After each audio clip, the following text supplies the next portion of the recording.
Opa, e aí pessoal, tudo certinho? Tudo tranquilo, né?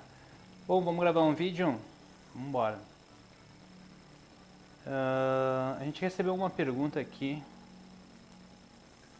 de um casal amigo nosso, aí eles fizeram uma pergunta via WhatsApp. Só eu achar aqui, né? Tá aqui.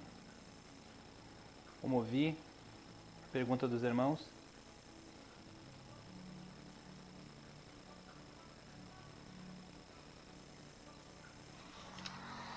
Boa noite, prezado Duda. Eu sou o Nélio Júnior. Boa noite, Duda. Eu sou a Maísa. Em primeiro lugar, gostaríamos de lhe agradecer pela gentileza. Antes de passarmos à pergunta propriamente dita, faremos um breve histórico. Minha esposa precisa e deseja desenvolver sua mediunidade num centro espírita. Nos identificamos muito com a Umbanda, e aqui no Rio de Janeiro existem inúmeros terreiros. Ela já teve 2 experiências como médium. Na primeira, trabalhou aproximadamente 4 meses, o que a fez sentir-se feliz e empolgada por prestar a caridade. Porém, decidiu se afastar após alguns relatos que lhe fiz e com base em suas próprias percepções, ambos envolvendo dirigentes do centro. Por questões éticas, optamos por não mencionar nomes.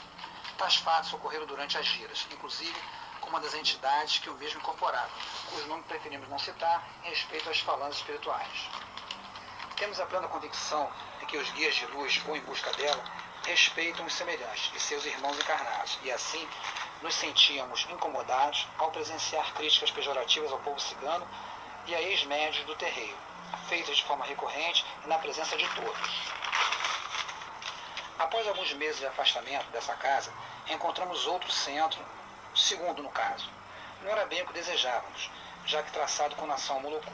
Entretanto, pensando no desenvolvimento de suas entidades e de prosseguir fazendo a caridade, minha esposa Maísa resolveu reiniciar o trabalho espiritual, que durou aproximadamente um mês. A breve trajetória nessa casa foi interrompida por discordarmos de alguns preceitos e práticas ritualísticas a que a Maísa passaria a ser submetida, todas estranhas a Umbanda.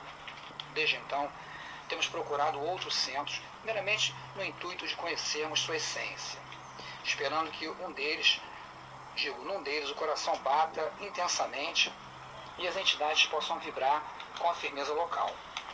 Porém, há um detalhe, sobre o qual gostaríamos que nos ajudasse com sua luz, equilíbrio e sabedoria espiritual. A Maísa tem tido frequentes sonhos que acredita estarem relacionados a visões e sinais de suas entidades. Nestes, são mostrados detalhes tais como nome, roupas, cores, formas de incorporação e até mesmo modo de se trabalhar.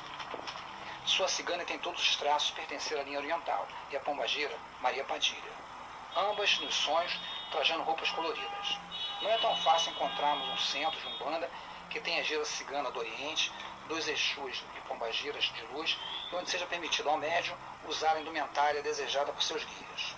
Já fomos a centros maravilhosos, de muita luz, mas até o presente momento, nenhum em que a Maísa pudesse trazer suas visões do plano astral para a realidade, da forma como se apresentaram nestas visões.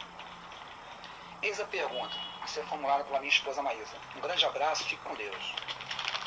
Diante dessa minha necessidade de prestar caridade por amor e devoção, de encontrar um centro de Umbanda onde não haja qualquer tipo de sacrifício animal, trabalhe com carne ou sangue, bem como que não siga os preceitos candomblecistas, eu devo ou não seguir à risca os sinais trazidos pelas minhas entidades durante o descanso de meu corpo físico. Contamos com seus esclarecimentos de luz, sempre apaziguadores, irradiados de serenidade e amor ao próximo. Somos gratos desde então, de coração, casal Nélio e Maísa. Uma boa noite, fique com Deus e muita luz para guiar o seu caminho. Poxa, primeiro de tudo eu queria mandar um grande abraço ao Nélio e à Maísa, um abração do fundo do coração desse irmão que está aqui no Rio Grande do Sul, Caxias do Sul, e pena que a distância nos separa, né, Nélio e Maísa, mas humildemente eu vou responder a pergunta de vocês. O que acontece? Todo médium, ele precisa trabalhar, ele necessita trabalhar.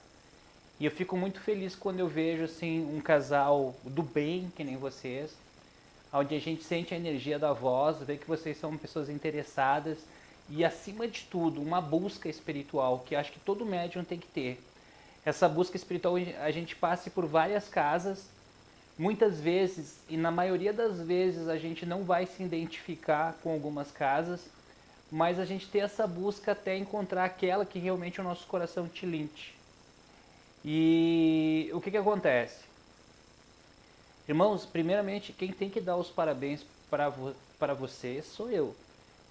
Vocês estiverem em casas onde vocês perceberam o comportamento de dirigentes que não são comportamentos de um dirigente espiritual. Eu acredito que a gente conhece muito de uma pessoa pela forma que ela fala e a forma que ela age. Principalmente dirigente que fala de médiuns que saíram, que cita eles como exemplos negativos. Eu não acho legal isso, mas é a minha opinião. Mas eu não acredito que eu esteja errado. Lá no nosso centro Guerreiros de Luz, hoje nós somos em 30 médiuns, mas já saiu muita gente mesmo. E o que acontece? Cada um que saiu de Guerreiros deixou um pouquinho dele em Guerreiros. Muitos deixaram um aprendizado muito grande que me tornaram hoje o dirigente que eu sou. Eu devo muito a eles. Eu acredito que quando a gente fala mal de uma pessoa que passou por lá, na frente dos outros médiums, é porque a gente quer intimidar, mostrar força, e o caminho não é esse. E outra coisa que eu sempre vou dizer, a gente percebe que muitos dirigentes, principalmente da Umbanda, de umbandas que se dizem umbandas, né? Vamos abrir parênteses, que o médium saiu da casa, ele vira inimigo. E eu vou te falar uma coisa, todos os médiums que saíram de Guerreiros da Luz, todos são meus amigos, todos eu tenho contato, alguns eu perdi, assim, de falar com eles, mas sempre que a gente se vê, a gente se abraça, se beija, conversa, é uma troca muito legal. E uma coisa que eu vou falar para vocês, Nélio e Maísa, tu vê toda a falsidade de uma casa espírita ou de umbanda, é quando você briga com o dirigente, e aí chega a entidade do dirigente e ela tá braba contigo. Uma coisa é o dirigente pessoa e outra coisa é a entidade espiritual. Não dá para misturar uma coisa com a outra. Eu não concordo e nunca vão concordar com o sacrifício de animais e sangue. Lá em Guerreiros de Luz, nós temos, o nosso centro ele é espiritualista. Porque eu ouvindo vocês falar, eu me identifiquei muito, porque eu tive uma busca por vários centros, uma coisa que eu nunca consegui entender, por que tudo é separado, por que a gente não pode se unir, não pode se unir o Duda com o Saulo Calderon, com o Wagner Borges, o Duda com o Nélio e a Maísa, para a gente fazer o bem. Por que a gente tem que fazer os times de futebol, essa cor é boa, a vermelha é boa, a verde é ruim, a do Grêmio é bom? Isso aí a gente entra tudo na vaidade e no ego humano. E eu vou falar uma coisa pra você, assim, ó, eu amo os animais. Na minha casa aqui tem 10 animais, um só eu peguei desde pequenininho, e o resto são todos tirados de maus tratos. Eu acho que a vaidade, o ego humano de tu sacrificar um bicho, tá? Pra querer trazer um amor de volta, não respeitando o livre-arbítrio da outra pessoa, pra ficar rico, é aquela coisa que eu aprendi, uma coisa que eu sempre me questionei. Por que uma pessoa morre matada? Matada é bom, desculpa. Por que uma pessoa morre assassinada? Vocês veem, ó, com a sabedoria aqui não é tudo isso, não. Como é que a pessoa morre assassinada por um bicho, por um tubarão, por um crocodilo? Eu nunca consegui entender isso. Eu pensei, mas que coisa, cara, tu tá lá na praia, daqui a pouco tem um tubarão que te mata. Isso é karma. Isso é karma. Um mentor espiritual me explicou isso. Ele falou assim, Duda, o que se deve para o universo, tem que se pagar o universo. Se tu mata animais, um dia tu vai ser morto por um animal para te ver como é bom. Ah, mas a minha vida, um animal... Mas outra vida você matava animais, cara. Então é um karma que a gente acaba. E outra coisa, as entidades das trevas, elas adoram sangue. Por quê? Como é que funciona o sangue para as entidades da treva? Eles funcionam que nem cocaína. O sangue dá um frisson, um frenesi. Eles vão fazer o trabalho assim, ó, para ontem, mas a pessoa que está dando aquele sangue também fica presa. Vai ter que responder, porque em vez de ajudar aqueles irmãos a evoluir, está fazendo com que eles desçam na evolução espiritual deles. Não concordo. E a Umbanda Sagrada, que é aquela que eu adoro, Zélio ele fundamentou. O Caboclo das Sete Cruzilhadas falou: não haverá matança de animais, mas cada um faz aquilo que acha que é seu por direito. Para mim, não serve. E eu fico muito feliz em ouvir irmãos assim não concordarem também. Maísa, sempre quando a gente dorme, no descanso do corpo físico, o nosso espírito vai para as esferas espirituais, para ter contato com os amparadores, ou para trabalho, ou para estudo, ou para receber intuições do que fazer. Tem que ouvir sim, mas uma dica eu te dou sempre: o discernimento. O discernimento, que é sempre o questionamento bom, a maturidade. Você tem que usar essa vestuária. Mas por que eu tenho que usar essa vestuária? Eu já tive em vários centros de Umbanda, e eu vou te falar, eu não conheço vocês, eu peço perdão se eu estiver falando uma bobagem. Com certeza vocês não fazem isso. Eu já vi centros de Umbanda assim, onde a pessoa vai com um vestido de cigana de 2, 3 mil, e tem as outras irmãzinhas mais queridas lá que tem um de 100 reais. E tu vê que aquilo ali é uma coisa que se sobrepõe aos irmãos de trabalho, que eu acho desnecessário. Mas eu sei também que as entidades de Umbanda, por exemplo, o Exu precisa da capa para trabalhar, da cartola, que é a proteção do chakra da coroa, segundo os umbandistas, que o caboclo precisa do cocar, o preto velho do chapéu de palha.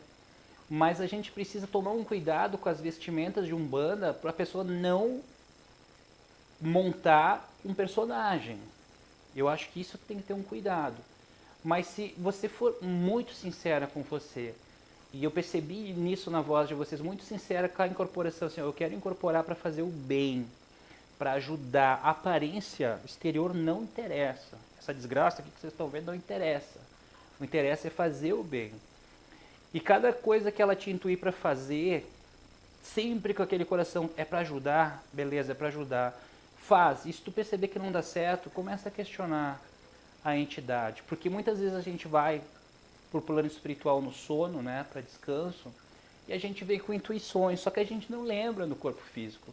E aí os mentores colocam assim: Duda, quando tu acordar tu vai lembrar de uma jabiraca. Não, a jabiraca não, tô brincando. Tu vai lembrar do amuriçoca. Espera um pouquinho, dá um exemplo melhor, cara. Tu vai lembrar de uma águia. Opa, uma águia. Eu me lembro de uma águia. O meu mentor disse: Duda, tu não vai lembrar de nada do que a gente falou, só que tu vai lembrar de uma águia. Beleza. E aí tu busca lá no Google lá, qual que é o simbolismo da águia, e tu vai perceber: ficar mais alerta, vigiar, horário de vigiar. Então, assim, tem essas mensagens. Então, tem que confiar, sim. Ter sempre um passinho para trás. Eu acho que, assim, ó, a entidade, ela trabalha através do médium. Mas, na verdade, a entidade, ela não precisaria mais trabalhar e evoluir. Quem precisa evoluir realmente é o médium. Então, o que acontece? Se os dois conseguirem, numa forma conjunta, em equilíbrio, harmonia, trabalhar junto, beleza, show de bola. Só que a Maísa precisa trabalhar a Maísa e a entidade em conjunto com a Maísa. Então o que acontece? Você vai receber todas as informações, busca peneirar, discernimento. Que nem o seu marido falou, eu achei o máximo assim, é difícil giras de cigano do Oriente, de Exus, é verdade, é bem complicado, o pessoal tem preconceito, o pessoal, eles elevam muito a outras falantes, não é todo o centro de Umbanda que é assim, quero deixar bem claro, mas alguns são assim. Eles elevam assim os caboclos, a gira de caboclo, a gira de preto velho, e alguns não querem mexer muito com Exus e nem muito com os ciganos do Oriente, que são linhas maravilhosas de trabalho. Então o que acontece? Você tem que continuar essa busca. E se algum dia, meus dois irmãos queridos, vocês não conseguirem encontrar, vão ter que fazer que nem o Duda aqui, que é abrir o próprio centro, onde hoje assim eu passei as minhas, tá? para abrir esse centro, mas hoje eu digo assim, ó, valeu a pena, com certeza. Não sei se eu respondi, mas dei o meu melhor. Que Deus abençoe vocês dois, certo? Que o nosso Pai Oxalá e todas as linhas de Umbanda possam abençoar vocês, que vocês sigam nesse caminho de luz sempre com isso, com o questionamento. Ninguém tem que dizer para vocês como agir, como pensar. Pensem com a própria cabecinha de vocês. Claro que se vocês entrarem numa casa com todas as doutrinas, com as hierarquias, vocês têm que respeitar aquela casa que já está ali pronta há 10, 15, 20 anos. Mas se vocês não se adaptarem a essa casa, aí é o momento de vocês saírem. E se vocês acharem que não estão conseguindo, aí é o momento de pensarem, quem sabe vocês começarem um trabalho muito bonito de luz. Um grande abraço, irmãos. Fiquem com Deus. Namastê.